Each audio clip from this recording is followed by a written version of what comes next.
Hello and good morning. Today is Monday, November 23rd, and it's just another great week. I hope everyone enjoyed their weekend and was able to get some of their asynchronous work done.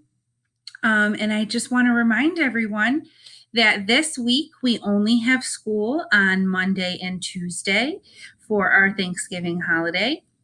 So please always log in at 8:30 a.m. to be with your teacher and learn all the great things that you are learning. I see that there are so many materials here in the office waiting for you. So if your teacher has asked you to pick something up from the office, we are here from 7 o'clock to 3 o'clock every single day, well, Monday through Friday. And so you can come on over and pick up those materials so you have what you need for class.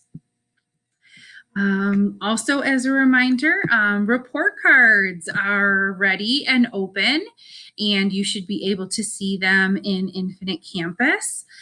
If you have any questions about missing assignments or certain things about grades, please see the comments or contact your classroom teacher to see what's going on and answer any questions you may have. So, in the spirit of Thanksgiving, I'd love to share a story with you called Squanto's Journey. And it is by Joseph Bruschek. And what's special about this book is it is the perspective of the Native American Squanto and the story of the first Thanksgiving.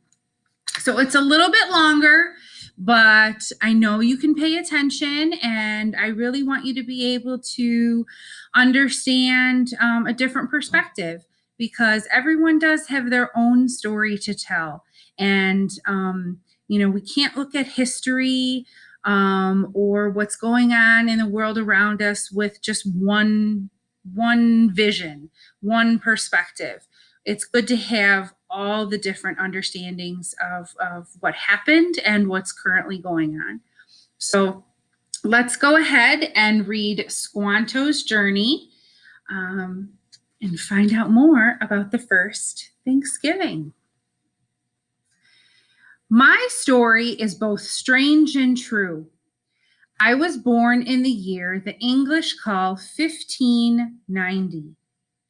My family were leaders of the Paxuit people, and I too was raised to lead. But in 1614, I was taken to Spain against my will. Now it is 1621, and I am again in my homeland. My name is Squanto. I would like to tell you my tale. I look up and watch a heron flying overhead. It goes towards the falls that gave our people their name. We were the Patsuet, the people of the falls. Our cleared fields are not empty of people then, as they were when English pilgrims landed in the freezing moon of 1620. Only 6 winters have passed, but so many things have changed. I remember that day in 1614. White men had come often to fish in our bay and trade. They had bought us fine things in exchange for beaver and deer skins. This time, when their tall ships with sails like wings of a giant bird anchored offshore, this time was different. John Smith was one of the English captains. He and his officer, Thomas Dermer, traded with us.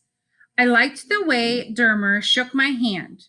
Smith had learned much from dealing with other Indians in the summer land of Virginia. He knew we valued honor. The other captain was Thomas Hunt. After Smith left, Hunt landed at Paxuit. He told us he was Smith's friend. Come to a feast on my ship, he said. More than 20 of us went aboard to share food with friends, but Hunt was no friend. He set sail, taking us with him as captives. Left behind were our families, our homes, our people. Our lives were no longer our own. You want to be able to see the picture. Soon we were crossing the wide salt waters. The journey was long, but my spirit does not desert me. I remembered I was Penis, a man of courage. I told stories to my people and urged them to stay strong. Hunt took us to Malgaya in the land of Spain. There we were sold to be slaves, but men who served the Creator lived there. It was they who called themselves brothers who freed us from our chains. I learned more of their language and let them teach me about their ways of thanking the great mystery. I told them what I wanted most. I wanted to return home. With the friar's help, I went to England. English ships often sailed towards the sunset. I realized that if I could be of use to the English, they might take me with them.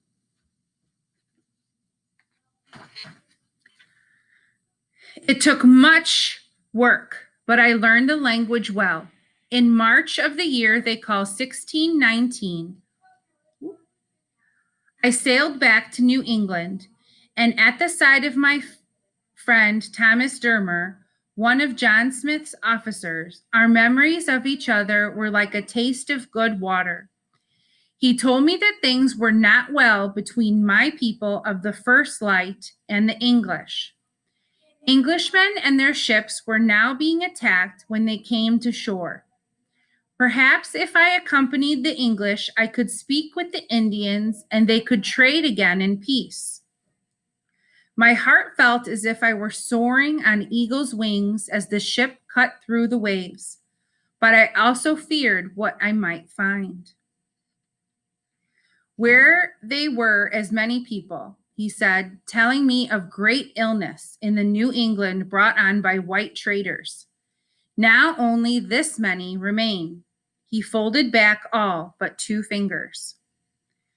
It proved, as he said, the sickness had come down upon the Paxuit like the blow of a war club. Only a few of my people survived.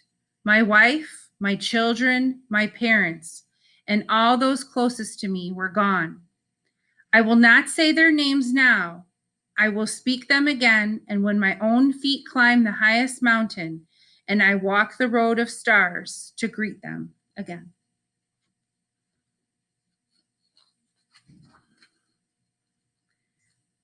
Together, Thomas Dermer and I did our work.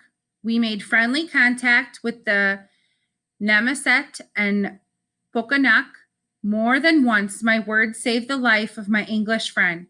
Peace seemed within our reach. But Epinow, the powerful Shakam of Kapawak, viewed the English as one might a deadly serpent. Epinow, too, had been taken to England as a slave and brought back to act as a guide. He had escaped and vowed to fight the white men. The deeds of the other Englishmen convinced his people that he was right. In the summer of 1620, as Thomas Dermer and I talked of peace, the English captain invited a party of Indians on board their ship. And suddenly, the white men shot them down. When we reached the island of Kapawak, Epinow said his warriors attacked us. Many English were killed. Thomas Dermer was wounded. With my help, he was able to escape, but I was taken captive and given to the Pokanock as a prisoner.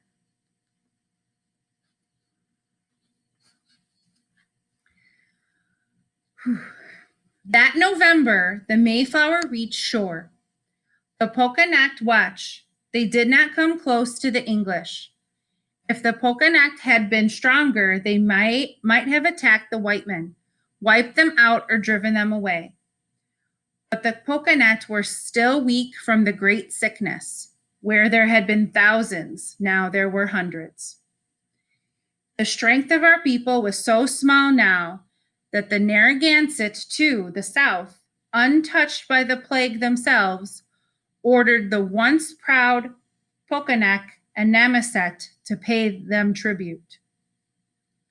I spoke to Massasoit, the Shakam of the Pokanet, and as a Penise should with respect and honor. Befriend the English, I said. Make them come to understand and support our people. Massasoit did not listen at first. He watched silently through the winter.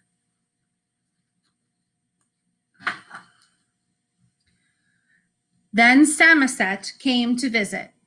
He was a Shakam of the Pemaquad people who lived farther up the coast. He had done much trading with the English. He knew some of their language. Let me talk with the Song Lissamunk, he said to Massasoit, who nodded to me as he spoke. Massasoit agreed. The next day, March 16th of 1621, Samoset strode into the English settlement. Welcome, English, he said in their tongue. He showed them the 2 arrows of his hand. One had a flint arrowhead, the other had the arrowhead removed.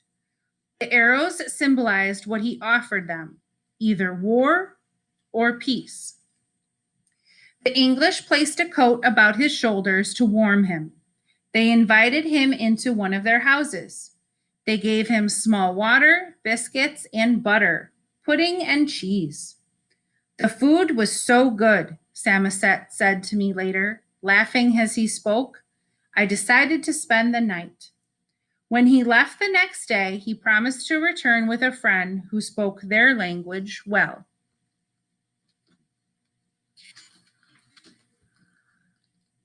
So it was that 5 days later, on the 22nd of March, I walked with Samoset back into my own village. Once Penooks, now it is Plymouth. I looked around me. Through much was changed, I knew that I had last had returned to the land of my home. Perhaps these men can share our land as friends, I told my brother at my side.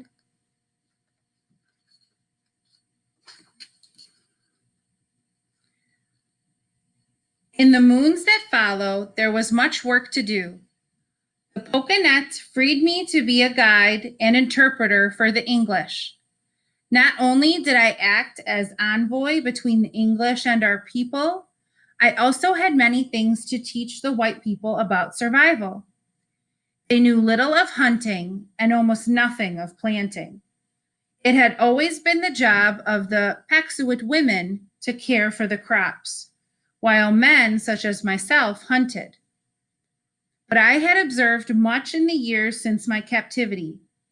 I had seen that in Newfoundland how the English learned from our people how to grow corn.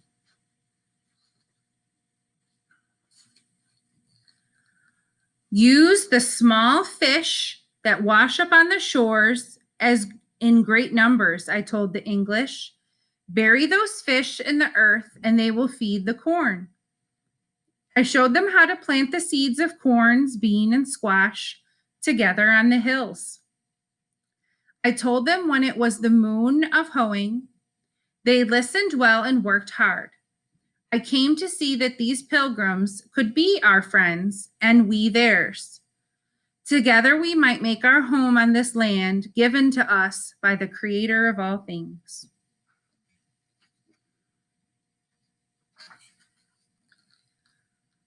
A good harvest was brought in the fall. Some of their English crops have not done well, but the 3 sisters, the corn and beans and squash, have done well. As I look at the beans growing up the stalks of corn, I think of how our 2 people have become intertwined. I feel hope for our children in the seasons to come. With our help, the English have learned enough of hunting and fishing to provide the food for the great feast, such as this one. this feast for all our people.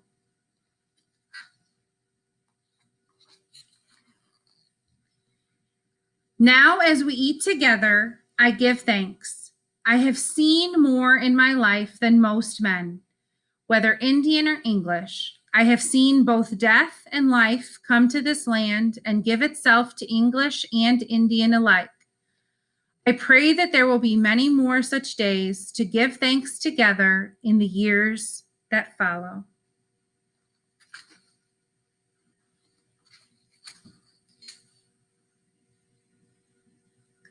Feast.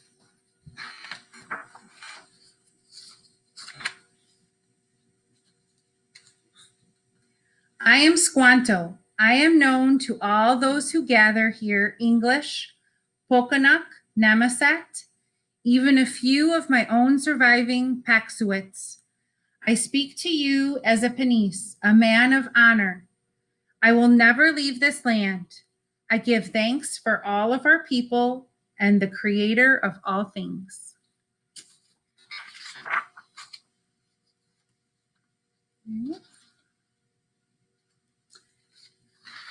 There's, a lot of differences from what we typically learn about the Pilgrims and Native Americans. And, hopefully this story gave a little bit of information about that other perspective, the Native American perspective, and the hardships that they had to go through and how they were willing, just like the corn and the beans, to be intertwined and grow together.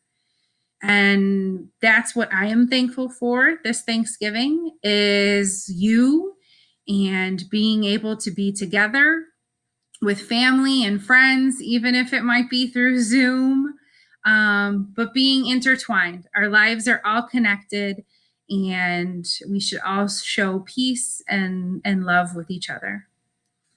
And so I hope you have a marvelous Monday, a happy Thanksgiving, and stay well and stay safe.